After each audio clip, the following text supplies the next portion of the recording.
Pendant les 5 premières années d'Alibaba, on ne gagnait pas d'argent. On n'avait pas de business model.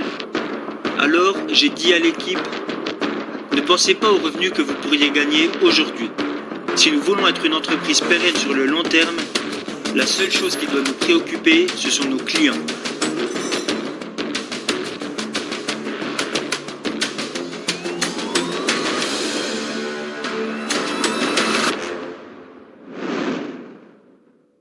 Tu sais, il y a des jours où tu as l'impression que rien n'avance.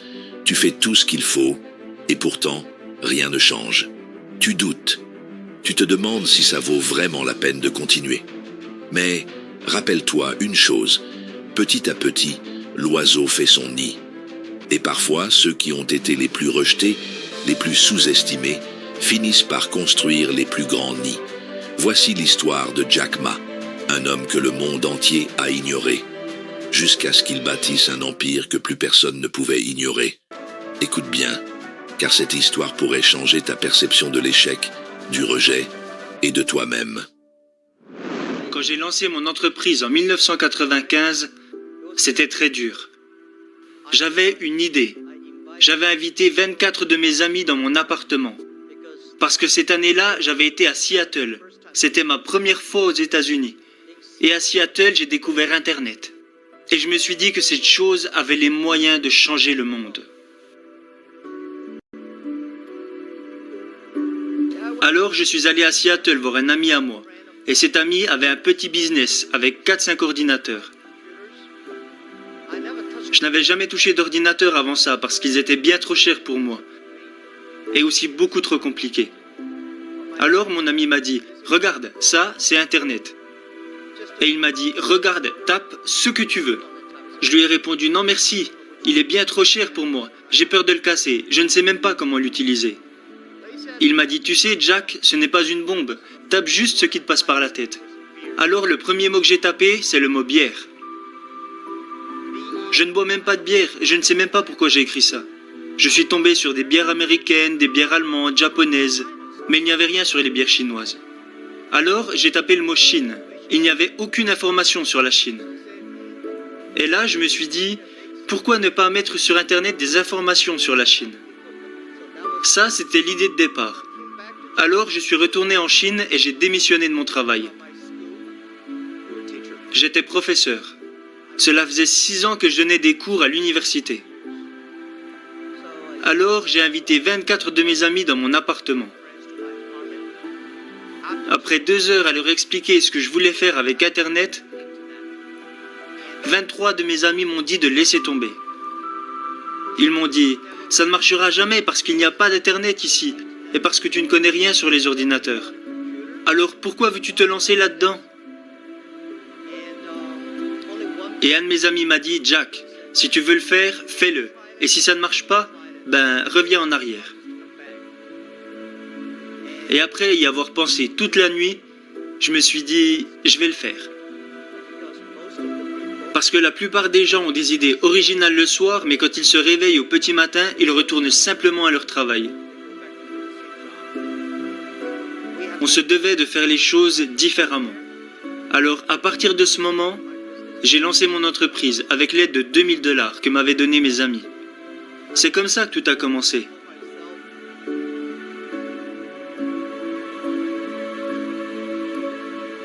Alibaba a vu le jour en 1999. Et depuis que j'avais commencé mon aventure d'entrepreneur en 1995, j'avais échoué sur tous les projets que j'avais lancés. Alors, en 1999, j'ai eu une idée. Et je me suis dit, la Chine s'apprête à rejoindre l'économie mondiale. Et beaucoup de produits fabriqués en Chine vont se vendre en dehors de nos frontières. Alors si je pouvais créer un site qui aiderait les entreprises chinoises à vendre leurs produits à l'étranger et qui aiderait dans le même temps les petits business d'autres pays à vendre partout dans le monde, c'était ça mon concept. Alors en 1999, j'ai lancé Alibaba, dans mon petit appartement. Les $2000 qu'on m'a donnés provenaient principalement de mes parents et de quelques amis. En cumulant tout, ça faisait environ $2000. Mais vous savez, quand j'ai lancé une levée de fonds, même celle que nous avons faite sur la bourse de New York où nous avons levé près de $20 milliards, J'ai dit aux investisseurs, notre ordre de priorité est numéro 1, nos clients, numéro 2, nos employés et numéro 3, nos actionnaires. Et les gens me disaient que ça allait à l'encontre de la philosophie des investisseurs américains. Un des investisseurs m'a même dit « Jack, vous savez, si j'avais su que nous étions 3e dans l'ordre de vos priorités, je n'aurais pas acheté d'actions. » Je lui ai répondu « Eh bien monsieur, s'il vous plaît, vendez-les. » Parce que je crois qu'il y a énormément d'argent dans ce monde. Il y a même trop d'argent dans ce monde. Et nous voulions seulement l'argent de personnes qui croyaient en notre vision et en notre mission. Parce que pour moi, si le client est heureux, les employés sont heureux et l'actionnaire sera lui aussi heureux. Mais si l'actionnaire est heureux d'abord, cela ne veut pas dire que le client et que l'employé seront heureux.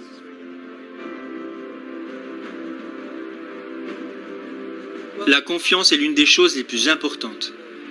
Quand les gens m'ont donné de l'argent, parce que je n'avais pas d'argent quand Alibaba a commencé, il y avait 18 associés dans mon appartement et j'ai dit à tout le monde « Mettez toutes vos économies sur la table, gardez seulement de l'argent pour avoir 10 mois d'avance sur la nourriture et le loyer.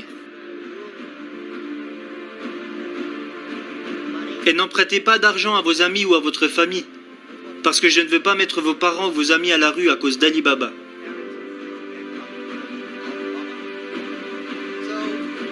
Alors à 18, nous avons rassemblé 50 000 $ et nous avons lancé Alibaba dans mon appartement. Aucun d'entre nous n'avait beaucoup d'argent à cette époque. Si quelqu'un vous dit « je vous donne 1 million de $ » et une autre personne vous dit « je vous donne ma confiance », lequel choisissez-vous? Moi, je choisis la personne qui me fait confiance. Parce que c'est cette confiance qui a fait que nous sommes restés unis.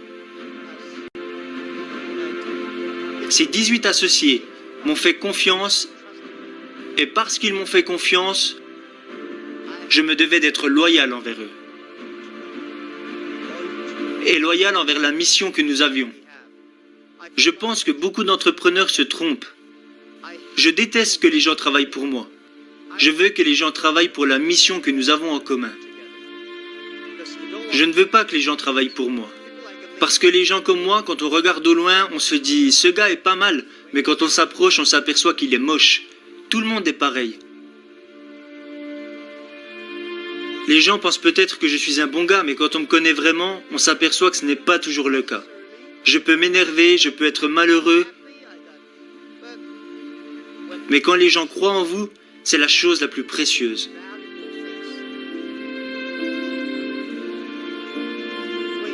Quand vous démarrez un business, vous réalisez que la plupart des gens autour de vous s'inquiètent bien plus que vous.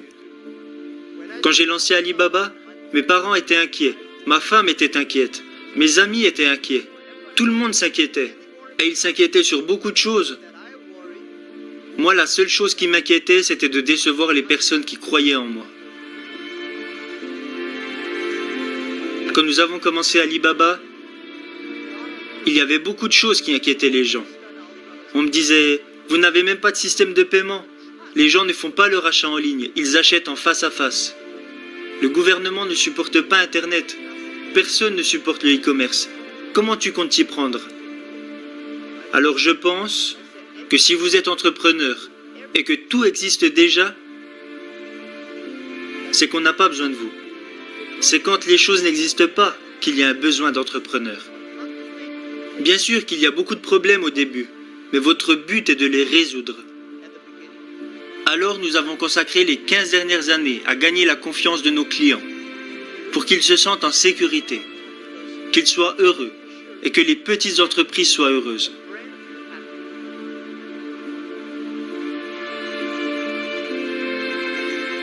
Concentrez-vous sur vos clients. Rendre ses clients heureux est important. La plupart des grandes entreprises parlent toujours de leurs concurrents. Je pense qu'il y a de nombreuses raisons qui impliquent que la plupart des entreprises américaines ne réussissent pas sur le marché chinois. Une de ces raisons est qu'ils passent trop de temps à vouloir rendre leurs boss heureux, plutôt que de rendre leurs clients heureux. Ils passent trop de temps à vouloir être les meilleurs, sans avoir de stratégie à long terme. Alors qu'en tant qu'entrepreneur, votre priorité absolue doit être vos clients. Pendant les 5 premières années d'Alibaba, on ne gagnait pas d'argent. On n'avait pas de business model. Alors, j'ai dit à l'équipe, ne pensez pas aux revenus que vous pourriez gagner aujourd'hui. Si nous voulons être une entreprise pérenne sur le long terme, la seule chose qui doit nous préoccuper, ce sont nos clients. Les revenus qui nous importaient le plus les premières années étaient les mails de remerciements que nous envoyaient nos clients. C'est ce qui comptait le plus. Parce que nos clients nous envoyaient des mails pour nous remercier et nous dire qu'on était géniaux. J'étais tellement heureux au début, quand j'allais au restaurant et que les gens payaient l'addition pour moi. Il y avait souvent des petits mots qui disaient « Jack, merci beaucoup. Je sais que vous ne gagnez pas d'argent, mais nous, on se fait beaucoup d'argent grâce à votre site. » J'adorais ça.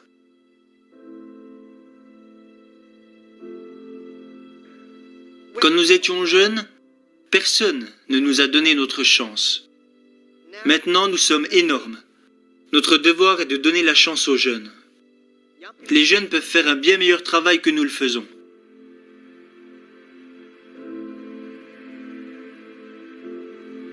Et je pense que le monde peut être beau et prospère sans vous. Quand vous mourrez, les gens vous pleurent pendant 3 jours. Puis après ces 3 jours, ils vous oublient. J'ai été professeur pendant quelques années. Et ça a été une chance pour moi. Parce que je n'avais aucune connaissance sur la technologie. Je n'avais aucune connaissance sur les logiciels. À vrai dire, je ne sais même pas comment fonctionnent ces trucs. Je ne connaissais rien à la comptabilité, ni au marketing. J'avais très peu de connaissances au final.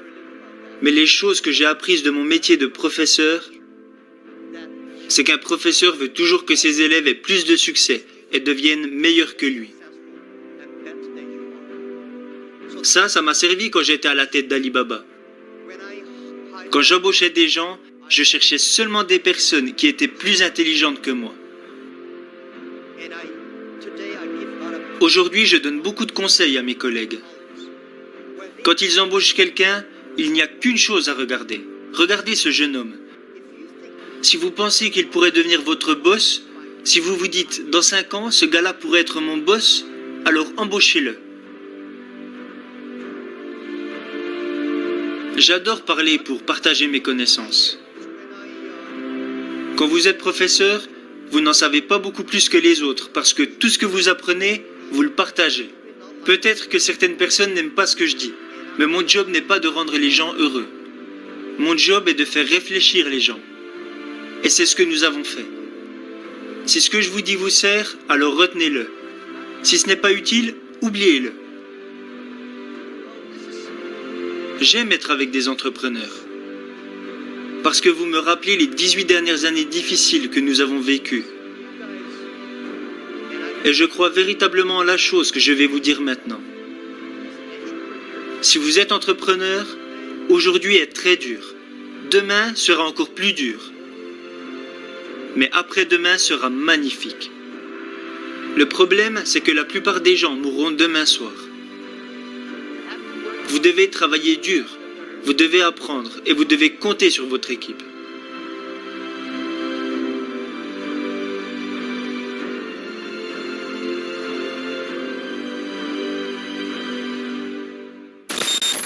Tu vis peut-être des échecs, tu sens que rien ne bouge, que personne ne te comprend. Mais regarde l'histoire de Jack Ma. Chaque rejet était un pas vers sa réussite. Chaque humiliation, une pierre de plus dans la construction de son nid. Ne cherche pas à aller vite. Cherche à être constant, cherche à faire mieux aujourd'hui qu'hier. Souviens-toi, aujourd'hui est dur, demain sera pire, mais après-demain, le soleil brillera. Si cette histoire t'a parlé, partage-la. Quelqu'un, quelque part, a besoin d'un exemple vivant que tout est possible. Et surtout, n'oublie jamais, petit à petit, l'oiseau fait son nid. Ce que tu construis aujourd'hui en silence, en persévérant, sera demain ce que les autres appelleront réussite. Abonne-toi à cette chaîne si tu crois que le vrai succès prend du temps et qu'il se bâtit jour après jour avec foi, travail et patience. Ici, on croit aux rêves, mais surtout, on croit au chemin.